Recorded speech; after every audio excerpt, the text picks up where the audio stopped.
You asked for it, I answered. Today we're talking about President Trump's Big Beautiful Bill.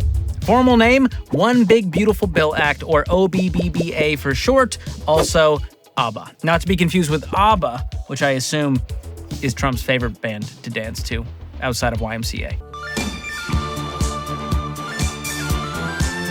It's a sweeping piece of legislation that introduces major changes to tax policy, healthcare, education, and federal spending, aka a lot of stuff that affects you. So we're going to break it all down, unpack the highlights, and talk about how the changes will impact your wallet. Now, when Trump called this piece of legislation big, he wasn't lying, unlike when he told us he'd be the healthiest president in history. Filet-O-Fish has omega-3s? That doesn't count. Love my omega-3s. But for real, this thing is almost 900 pages, and it covers pretty much everything imaginable, including tax cuts for whaling captains and fishermen from Western Alaskan villages. Page 433, baby. Your boy's sourced. So instead of focusing on every little detail inside this bill, which would take until my 2-year-old graduates high school, we'll cover the 5 major changes that will make the biggest impact. Starting with change number 1, making Trump's 2017 tax cuts permanent. Well, as permanent as you can make anything in today's America. 8 years ago, during his first term, Trump signed a series of tax cuts into law that included increases to the standard deduction and the child tax credit, along with tax bracket adjustments. Originally, those cuts were set to expire in 2025, but thanks to the Big Beautiful Bill, they're here to stay. At least until the next guy or gal changes it. Katy Perry 2028, make it happen. It can't get worse. They ask you how you are, you just have to say that you're fine. Here's what that looks like. The standard deduction for 2025 will go up to $15,750 for single filers, an increase of $750. And married couples filing jointly are getting a $1,500 bump, up to $31,500 total. And adults 65 and older will get a bonus deduction of $6,000 if they meet certain income requirements through 2028. And the child tax credit will get a $200 boost, bringing it up to $2,200 per child. So get to baby making. Daddy's got to save on Texas.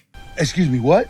Now, at least on the surface, this is all good news for many Americans. More money in your pocket and less that you have to send to the government, typically a positive development. Major change number 2 in the OBA, no taxes on tips or overtime pay, at least to an extent. You see, this change only applies to the first $25,000 you make in tips and the first $12,500 you make in overtime pay as an hourly worker, which means once you hit $12,501, Uncle Sam is going to enter the chat. And as with most of these deductions, the benefit will decrease or completely go away if you make too much money. And by the way, these tax breaks are set to expire after 2028. And this change actually comes in the form of a deduction, which just means any money you make from tips or working overtime, up to the limit in each category, doesn't count toward your taxable income. And since those deductions are above the line, you're eligible for them even if you don't itemize. So, is this a good thing? Well, it depends on who you ask. As the Washington Post reported back in May, some economists have warned that this new policy may just incentivize employers to start paying their workers less by reclassifying some salaries as tips.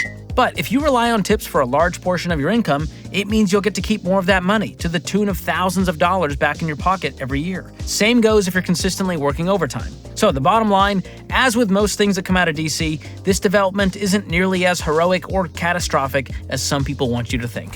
Up next, we've got free money for babies. Yep, all you need these days to get a free check from the government are some chubby cheeks, no teeth, and fecal incontinence.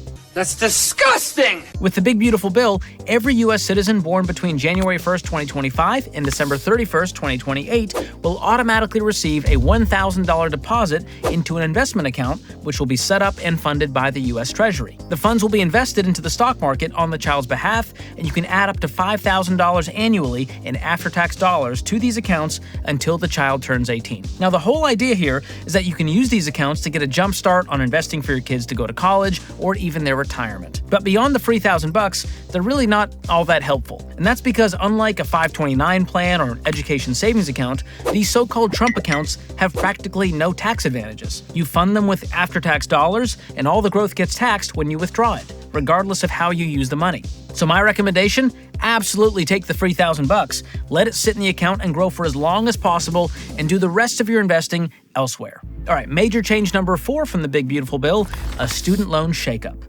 Trump's new policies are giving student loans quite the facelift. So move that bus because it's time for Extreme Makeover Loan Edition. The big news here is that the repayment plans that have been available for the last few years are no more. Anyone borrowing after July 1st, 2025 will have two main options. Number one, a standard repayment plan with fixed monthly payments that stretch from 10 to 25 years, depending on how much you owe. And number two, a new income-driven plan called the Repayment Assistance Plan, which ties your monthly payment to your income, somewhere between 1% and 10%, and forgives whatever's left after 30 years. But it's not just repayment plans getting a shakeup. Grad Plus and Parent Plus loans are also going through a major transformation, kind of a glow down, if you will. Grad Plus loans used to let students borrow up to the full cost of attendance. Translation, you could basically swipe the federal loan card for whatever your school billed you. But starting July 2026, that's over. No new borrowers will be accepted into the Grad Plus program, and all other federal loans will come with new borrowing caps. So if you were planning on financing your underwater basket weaving PhD, you may be fresh out of luck. Same story for Parent Plus loans. Parents used to be able to borrow the whole shebang for their kids' college costs. But starting July 1st, 2026, there's going to be a $65,000 lifetime cap per student and a $20,000 annual limit, which still feels like a lot until you see the price tag of that self-published textbook your sociology professor forced you to buy. And while we're on the topic of education, 529 plans are getting an update too. Now you can use the money in a 529 before college to pay for additional educational expenses like tutoring or certain therapies for students with disabilities. And after high school, you can now spend 529 funds tax-free on qualifying workforce training and similar programs in addition to traditional college, which honestly is a great development because non-degree programs like trade schools are an amazing option for a lot of students these days. All right, the fifth and final major change from the ABA could have a major impact on the car market, and I'll break it down in just 1 second. But first, let me tell you about something else that could have a major impact on your savings, and that's opening up a high-yield savings account with online bank Laurel, one of the sponsors of today's video. Unlike most dusty old traditional savings accounts at brick-and-mortar banks, which offer horrible interest rates, Laurel Road offers competitive top-tier APY, which lets your money grow way faster. Plus, they never charge any sneaky fees, and there's no minimum balance required to open an account. And best of all, your deposits with Laurel Road are FDIC insured, so you know your money's safe and sound. So open an account today by going to laurelroad.com/George or click the link in the description below. And before we get back to talking about how Trump's new bill affects your wallet, let's talk about Delete Me, another sponsor of today's video. Delete Me combs through hundreds of data broker sites to get rid of your personal info and make sure it doesn't fall into the hands of anyone shady. And that's a big deal, since online scams are becoming a lot more common and sophisticated these days. Plus, every few months, they'll send you a customer report letting you know exactly what they've done and how much time they've saved you. And so far, they've removed me from over 240 data broker sites and saved me 94 hours of time. And right now, you can get 20% off their annual plans by going to joindeleteme.com/George or click the link in the description. Okay, major change number 5 in the big beautiful bill, updates to the car market. For starters, this bill puts an end to the $7,500 new EV tax credit, which means that brand new Cybertruck you've had your eyes on will now cost you almost $8,000 more. Now, is this some vengeful post-breakup move Trump pulled on Elon? Jury's still out on that. Hello? Yeah. Elon? Yeah. You were gonna break up with him anyway? Yeah. He just did it for... Wait, how are you watching this video live? It's not even out yet. We haven't even edited. You have access to the cameras? Shut up. Guys, he does it from SpaceX, he said. Start? What? Listen, now's not the... I know. We'll ride around later. I know you want to be in Millionaires in Cars Getting Coffee, but we haven't done a billionaire in car getting coffee. I don't know how to do that yet. Just a single billionaire. I'm not there yet. One time? Okay. You'll share $1 billion with me just so we can do the video? That's a true friend. Thanks, bud. Love you too. Love you. Okay, I gotta go. Bye-bye. Sweet guy. Back to EV tax credit stuff. This change will go officially into effect at the start of October 2025. So if you were planning to take advantage of the credit, you'll need to wake up before September ends. Wow, that's an old reference. Another change in the car world, anyone who buys a new American-made vehicle over the next 4 years can deduct up to $10,000 annually in interest paid on auto loans, though the deduction decreases if you make more than $100,000 a year or $200,000 for couples. Now look, if you've been watching this channel for long enough, you know how I feel about buying brand new cars and about car loans.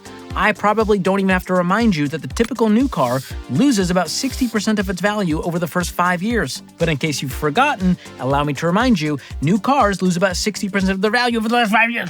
Okay, I get it.